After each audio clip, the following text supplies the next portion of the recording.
Welcome to a new series in this class, series number 5 on stabilized methods. So up until now we decided to focus on a couple of equations, right? The Advection diffusion equation, the Stokes equation and the Burger's equation, because those could tell us a lot about the Navier-Stokes equations. Then we built a framework for being able to analyze these. This was the framework of functional analysis.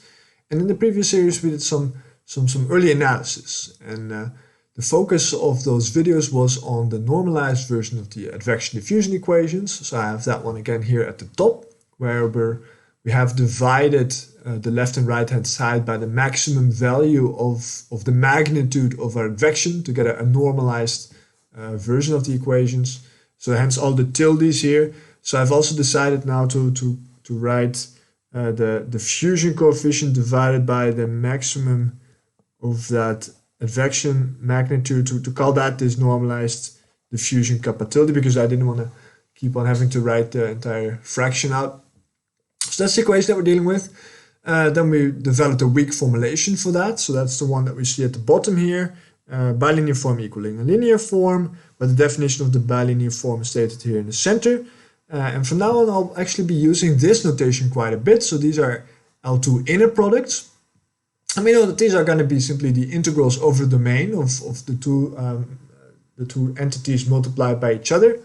Now there's yet one more change of notation I'm using here. Right now I'm using a subscript omega, and that really means L2 of omega. Yeah, so this gives me a little bit of notational flexibility. If I want to do an L2 inner product on something else, then I'll simply have to change the domain here. And actually this is notation that you'll see quite often in more advanced finite element textbooks or research papers that in any way involve weak formulations. And this is a very typical way of denoting this with L2 inner products, where the subscript simply denotes the domain over which we're integrating. Okay, so our analysis up to now led to the following conclusions. We saw that we had this stability notion where the norm of our solution phi measured in the H1 sense was bound from above by this 1 over Cp times this normalized kappa. I have this in my notes. I'm not actually sure if this is also the same expression that I used in this lecture series. But I think I'll stick with this. Multiplied by the norm of that right-hand side forcing, which was measured in L2 sense. And just to rehearse here, this Cp was, and I think, should have been squared.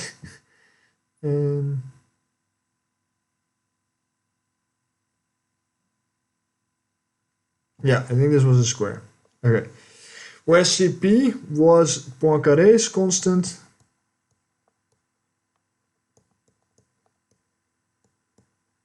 This was introduced by making use of Poincaré's inequality, and this was a constant that really only depends on the shape of our domain omega. We also saw that in the last video that the convergence of the finite element method has a certain upper bound of how fast this can converge. So if we measure the error, phi minus our numerical approximation, phi h, again in the H1 sense, then it's bound from above by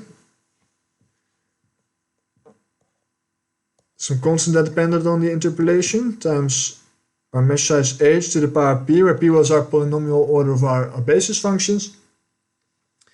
And the factor up front was 1 plus Cp square 1 plus kappa 1 divided by kappa tilde. Yeah, that was it, I think so. Okay. So the thing that we realized in both cases here was that for the stability notion and for this convergence bound, we're seeing that we get problems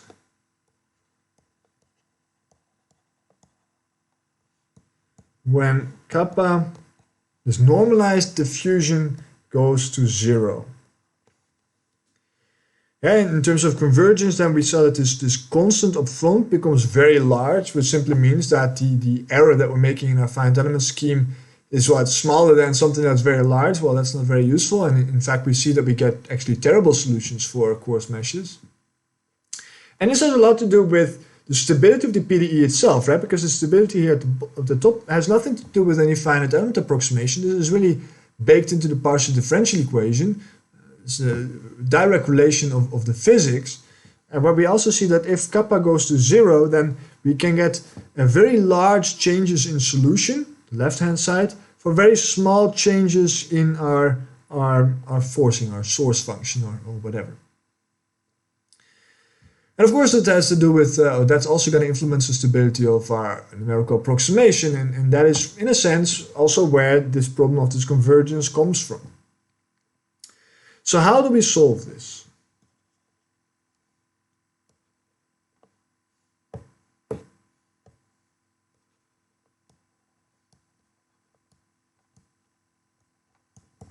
And that's what we're going to talk about for quite a few videos. And in general, that's what the rest of this course is going to be about. Not specifically this problem, but trying to solve problems that we're able to pinpoint based on our analyses using functional analysis on our prototypical partial differential equations.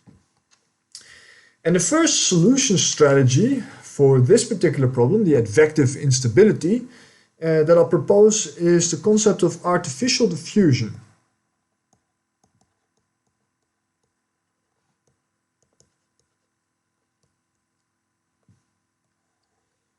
So this is going to be our first solution strategy. And artificial diffusion is actually a term that numerical analysts typically don't like. This is typically not considered a very good approach. This is a very old technique, all the way from back in the 80s or before, maybe even the 70s. And nowadays, whenever people talk about artificial diffusion, it's mostly in a negative sense. But nevertheless, I think that once we develop more and more involved and difficult and better solution strategies to this problem, we can think of it in some sense as an improvement of the artificial diffusion strategy, which we really don't like anymore, and there's good reasons for why we don't like this, and we'll get to this as well. But nevertheless, I would like to start here, also from a chronological perspective, and then we start building on top of the solution strategy until we get something that we are happy with. So what is artificial diffusion then about? So in order to understand this, I'm simply going to draw a couple of solutions to our partial differential equation in 1D. Right? So we have our advection diffusion equation on a one-dimensional domain, which will make use of a domain with a length of 1, so ranging from 0 to 1. That's going to be our domain omega. And I'll do this for 3 different ratios between advection and diffusion. In each one, I'll get a solution from 0 to 1. And we're going to start with the limit of our normalized diffusion going to 0. So this is almost 0. And I'm not going to talk about a finite element approximation just yet. I'm interested in a true solution. So if we have a normalized kappa being equal to 0, and for ease of notation, I'll also use a normalized advection that is constant is equal to 1. And that's also going to be equal to the value of my f. So if I make use of these parameters and I consider the case that our normalized diffusion tends to 0, well then what is the solution to this differential equation? Well, what's that going to be? That's simply going to be, in 1D, that's going to be d dx of phi is equal to 1. Well, that simply means that the slope of phi is equal to 1. We're interested in cases of h1 0, right? So that meant that phi is equal to 0 on the boundary of our domain.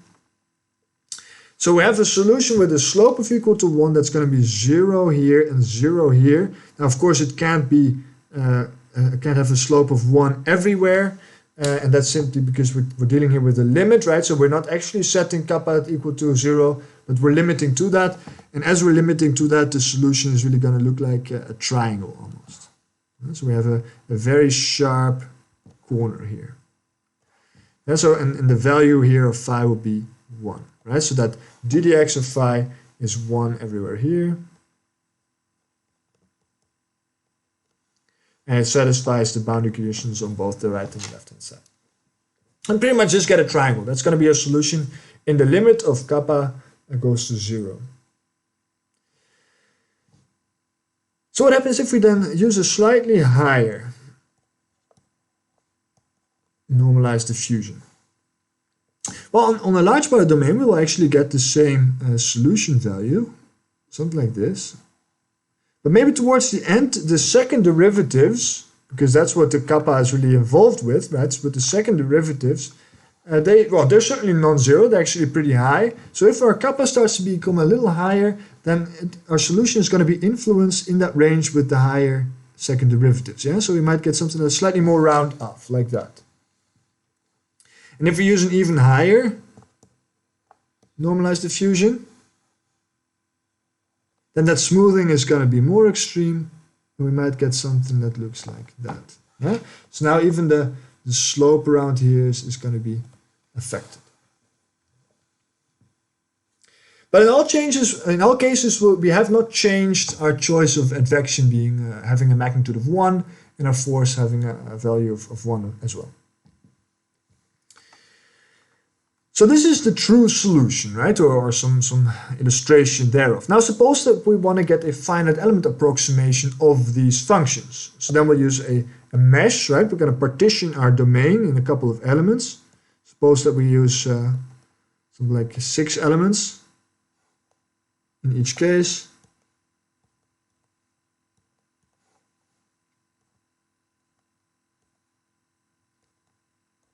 And suppose that we use linear elements. Now in all cases, what would be the best approximation to the true solution on our linear grid, on our linear mesh or our mesh of linear elements? Well, that's simply going to be the interpolation, right? So if I interpolate this white solution here on the left on this mesh that I denote here on the bottom by red, then the best solution that we can get would look like this. Yeah? Try to do that a little cleaner. All the way until there. I suppose that's actually my last element here. And from there we still have to satisfy the boundary condition, so we get something like that. So that's the best approximation that I might possibly hope for, given that we use a coarse mesh. Yeah, we can't do better than this. So for the second case, what's our best possible solution? Well, it's again going to be exactly the same. It's going to look like that. And it will satisfy the boundary condition. How about the third case? Well, it's still going to look like that.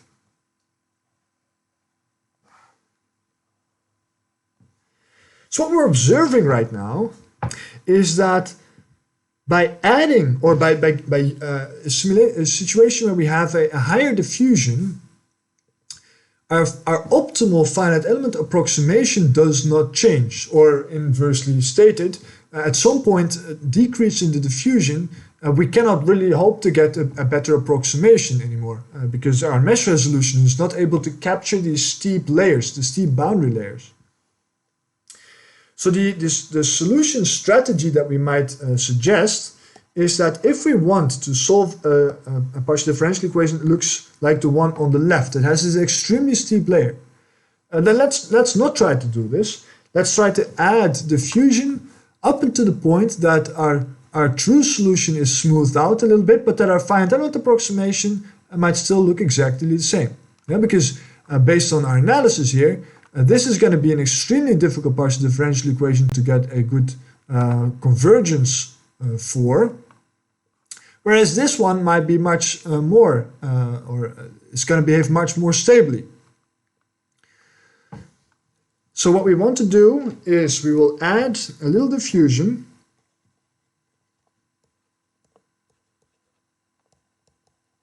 and thereby smooth out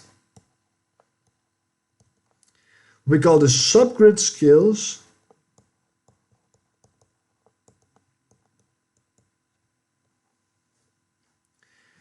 such that we get better finite element behavior.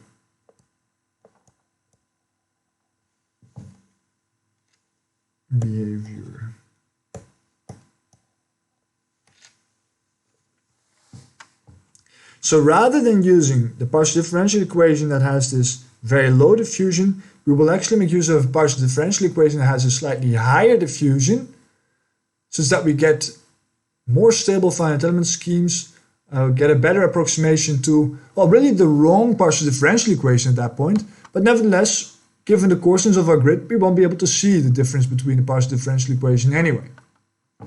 But still, let me point it out, so we don't want to add too much diffusion.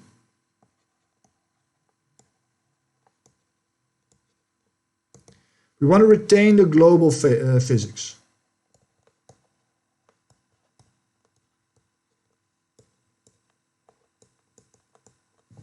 Right, so if I extremify this a little bit, suppose that we have a much higher diffusion, you would get a solution that looks like that. Well, clearly a finite element approximation of this guy would be something along these lines.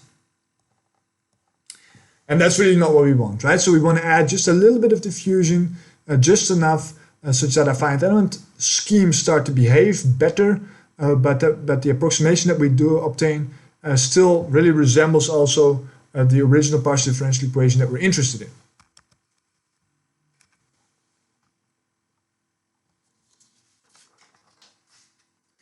So that means that we're effectively going to solve a new partial differential equation. No.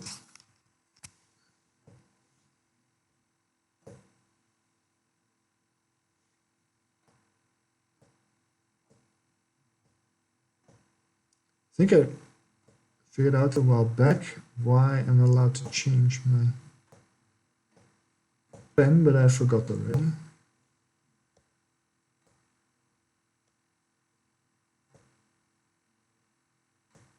Okay, so effectively we're going to solve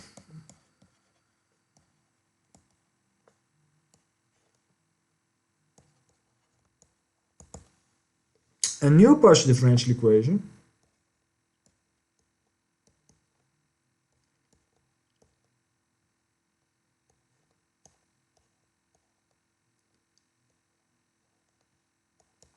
where we've added a little bit of diffusion, so-called kappa star,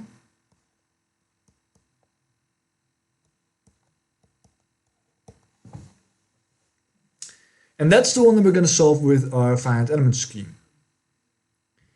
So naturally another question is, what kappa star should we choose? So what artificial diffusion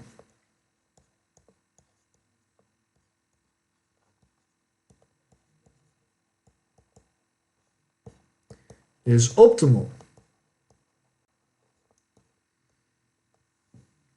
Well, there's two factors involved. First of all, we want to have one that is sufficiently high to get good finite element behavior, in the sense that we get a stable numerical scheme. But at the same time, we want to have a small enough value so that we're actually still dealing with the relevant physics.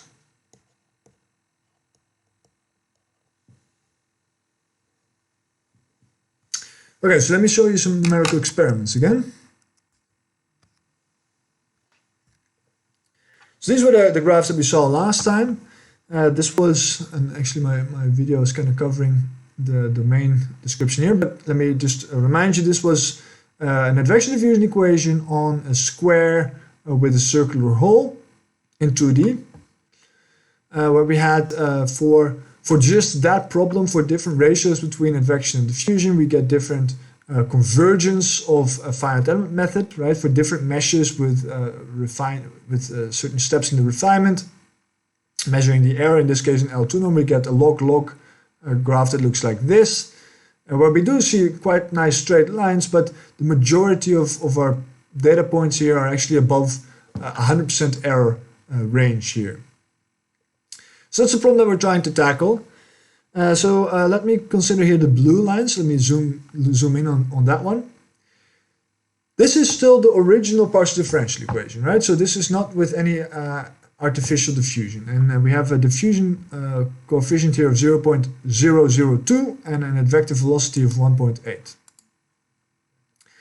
So what I'll do now is I'll actually add a little bit of diffusion, and again I'll run all the computations on these different meshes, and I will compare the error with the true solution of the original problem, right? So not of the problem with the additional diffusion, but we're interested in the problem of the original diffusion value of 0.002. But if I add to my numerical scheme a certain diffusion, in this case a diffusion nu star of 0.01, then we get this line. So what are we seeing in this line? Well, the first thing is that this beginning is actually very good. We have an error of not quite a factor of 10 less, but still getting towards a factor of 10 less compared to the original blue line. And that's in that pre-asymptotic range, right? So that's where we kind of want to fix our problems. We know that in the asymptotic range, that's where we're fine anyway, right? That's around here. But typically we don't have the computational expense available to us to get to a resolution that is in the asymptotic range. So we're interested in fixing problems in the pre-asymptotic range around here. And that's precisely what the artificial diffusion is doing. It's giving me a much better approximation to the true solution on this very coarse finite element grid. Now, we also see that the error levels. We get a constant error here, and that's because we're making an actual problem, right? We're introducing a new diffusion, which means that we're changing the partial differential equation. So at some point, my finite element scheme is going to give me a solution to a wrong partial differential equation, and that's why the error levels off. Yeah, so maybe you might say, well, that means that this artificial diffusion is too high. We have added too much diffusion. So let's try to add a little bit less diffusion. And we get a graph that looks like this, right? So now I'm adding an artificial diffusion of 0.001, so 10 times less. And indeed we see that we can get convergence to a lower error to a higher level of refinement, but we've kind of lost everything that we've gained in the pre-asymptotic range here. And I can also tell you that once we start refining further and further, then at some point this orange line will also level off, right? Because still you would be solving the wrong partial differential equation. So now you might kind of already start to think ahead a little bit and think about what kind of expression for nu might be useful. Well, we want somehow something that becomes smaller once we have a fine enough grid, a fine enough mesh. Right, so as a last suggestion, we might actually use a certain multiplication by the mesh size, h, by the width of the elements. Then we get something like this. So this is the black line now. We have an artificial diffusion of 0.1 times the element size. And then we get the black line. Indeed, that's actually doing the best of both worlds. We have a significant reduction of error in the pre-asymptotic range, because our finite element method behaves much more stably. And as we start to refine our mesh, we remove the artificial diffusion becomes less and less.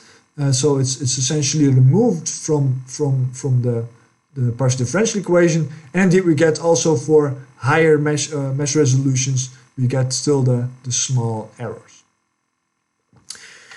So that's the basic idea behind artificial diffusion. Now there's a couple of problems, and we'll get into those later.